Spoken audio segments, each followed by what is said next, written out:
The Signallord Trading EA is provided for educational and informational purposes only. This is not financial advice, and past performance does not guarantee future results. Trading in Forex, crypto, and other financial markets involves significant risk, and you should only trade with money you can afford to lose. This video is a demonstration of a trading algorithm in a test environment, and the creator of this content is not a licensed financial advisor. Always do your own research and consult with a qualified financial professional before making any trading decisions.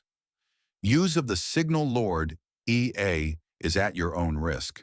Today I will be showing you a brief MQL5 backtesting for Signallord EA trading robot.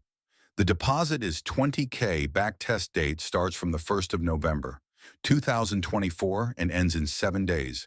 Modeling is based on 1-minute OHLC for speed. The EA trading strategy uses a mix of a modified Martingale strategy, MACD, EMA, and a few other custom logic. The primary aim is to show that with a 7-day period, the potential returns it can achieve. It is important to note that this EA is not designed to be 100% robot only, but to have a bit of human input. We do not advise that you allow your funds to be unmonitored.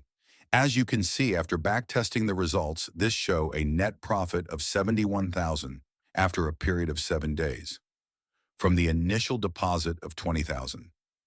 I will leave you to do your own ROI calculation yourself. Here you can see the balance equity plot over the 7-day duration. The key areas of interest are as circled 1, 2, and 3. Although the bot was successful to have escaped this drawdown, this is why I mentioned that trades should be monitored.